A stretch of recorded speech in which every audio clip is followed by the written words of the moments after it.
I won the lottery! I've been living a hard life because you only gave me $1,000 a month. But now I can live freely.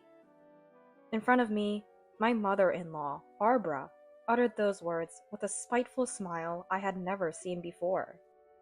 Married to my husband for 30 years, we had been assisting his financially struggling parents with $1,000 every month.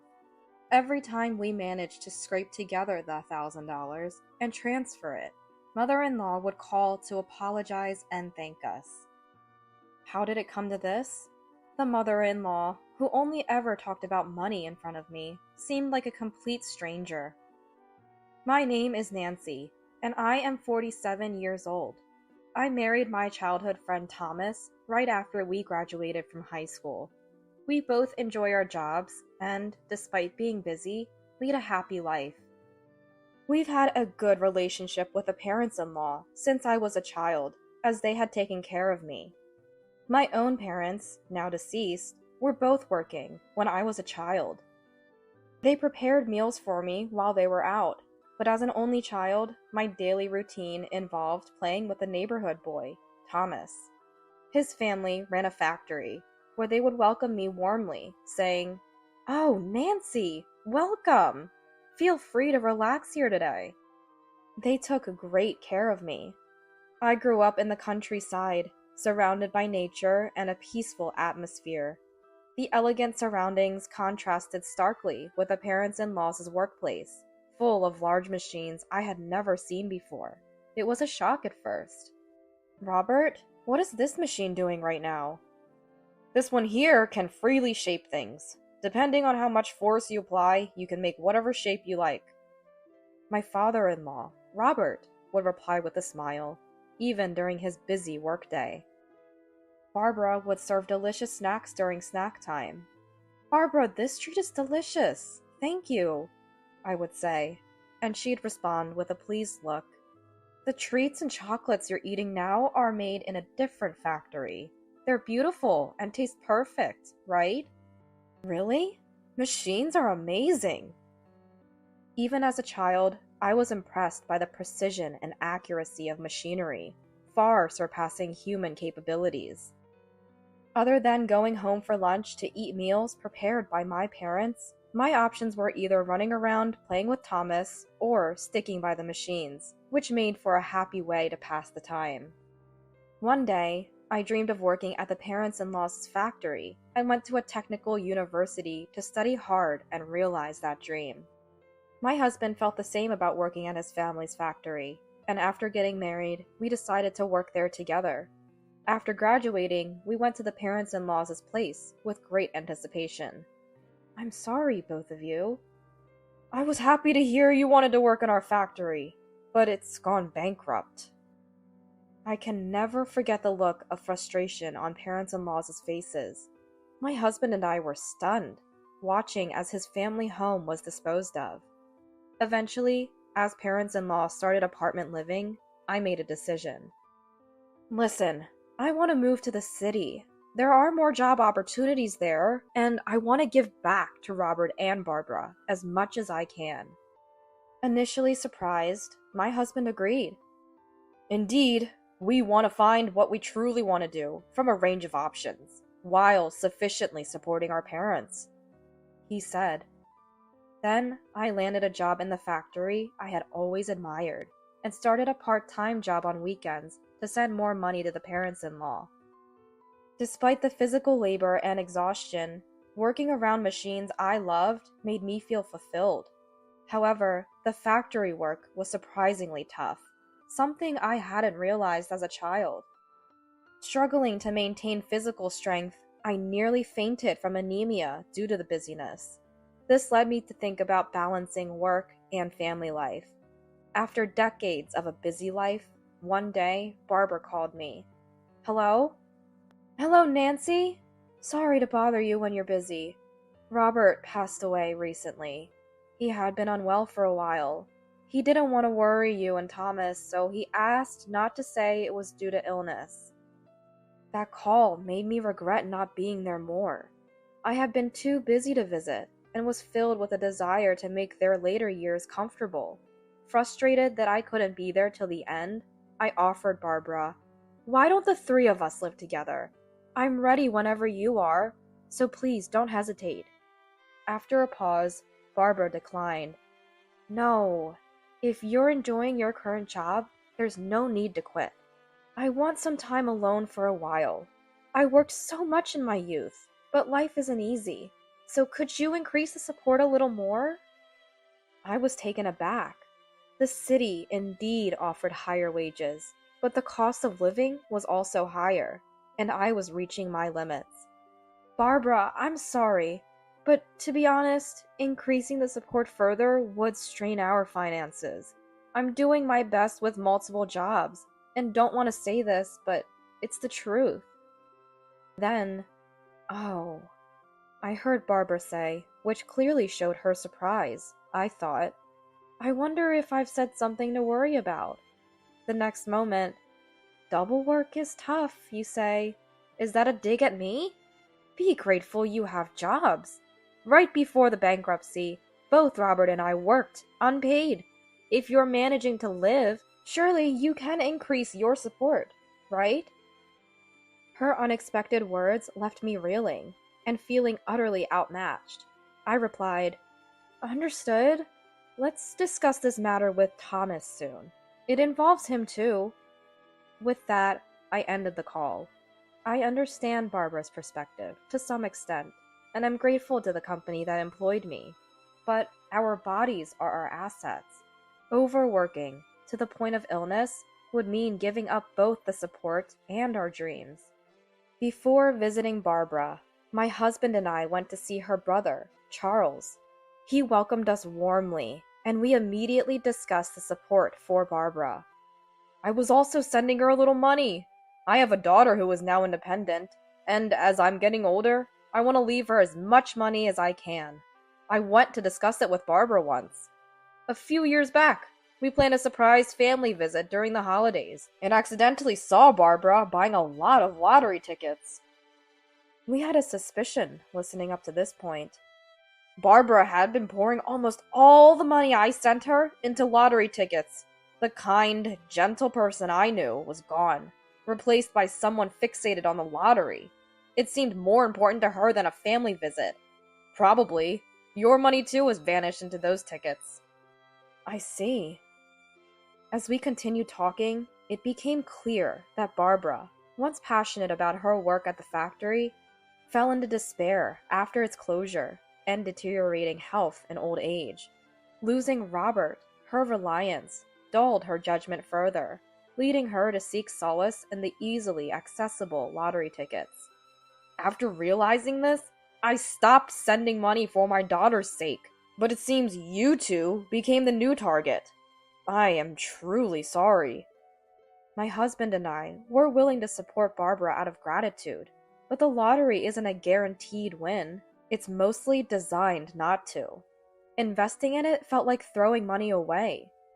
I'm worried about your health, and we need to go talk to Mom again.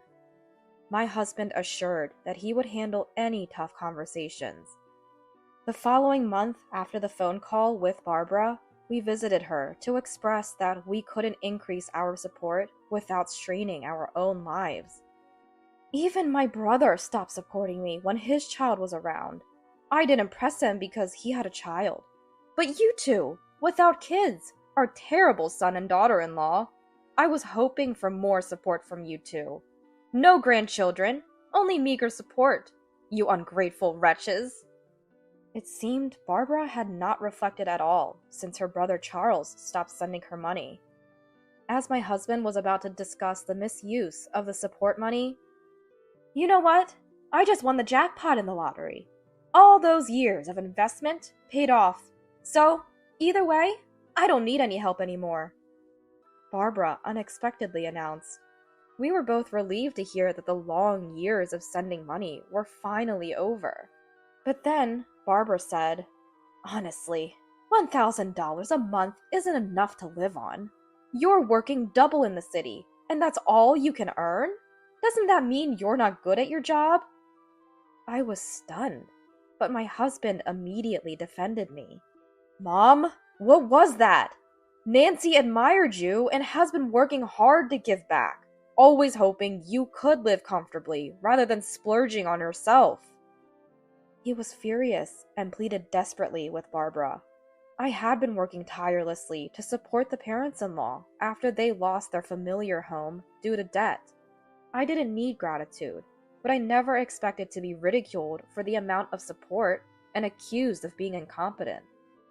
As I tried to explain why I continued to work double jobs, Barbara shouted over me, "I don't want to hear excuses. Incompetent people always make excuses. Don't act so high and mighty over such small change." Seeing Barbara mock me like that, I realized the kind Barbara I once knew was gone, and it saddened me deeply. Holding back tears, I said, "Understood. We will stop the support." I left, feeling heavy-hearted that it ended this way, but my husband's support helped me recover. Afterwards, I focused solely on my job at the factory, devoting myself to the machines and work that brought me joy. About a month later, I received numerous calls from Barbara. Panicked, I answered, thinking something had happened, only to hear, "It's a disaster! A disaster! I've started receiving notices for unpaid rent, utilities, and medical bills. At first, I didn't understand and threw them away, but then they started calling me. Is this some new type of scam targeting the elderly? But what is it, really?" I urged her to calm down and explained, "It's not a scam. We've transferred the responsibility for the rent, utilities, and medical expenses to you, since you said you didn't need our help anymore.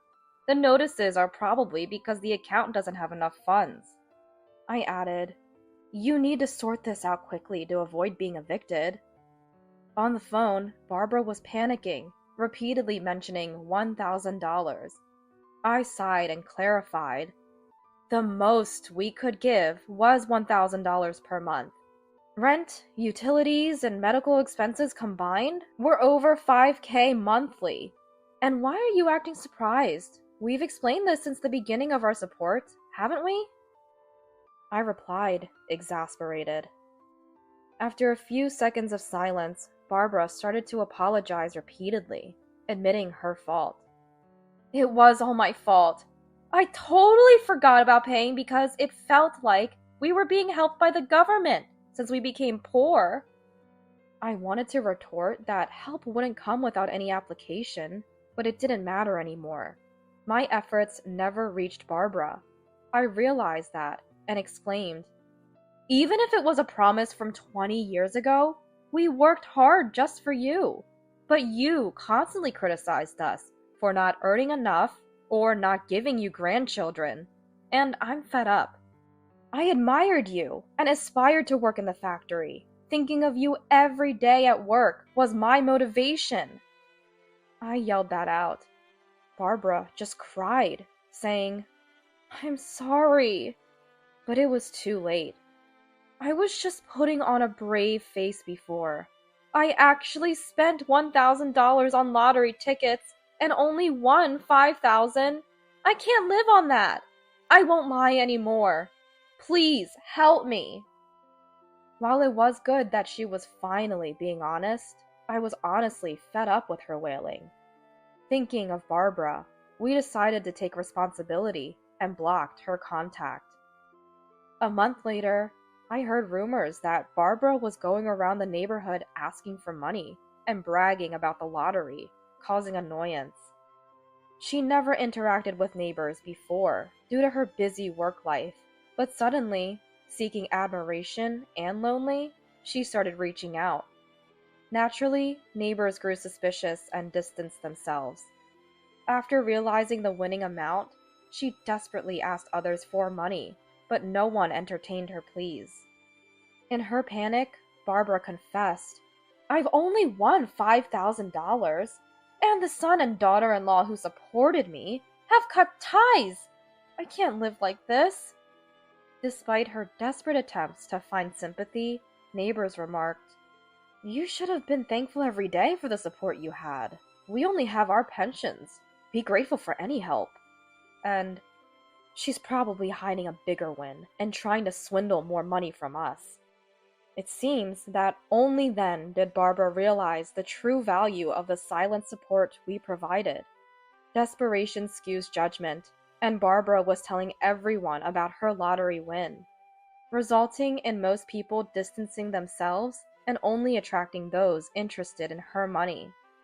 Barbara, having fallen for a too-good-to-be-true scheme that promised to turn her 5K into 500K, lost all her money. She became unable to even pay rent, and despite the numerous calls from various numbers, I had them all blocked. I decided not to contact her until she truly reflected on her actions.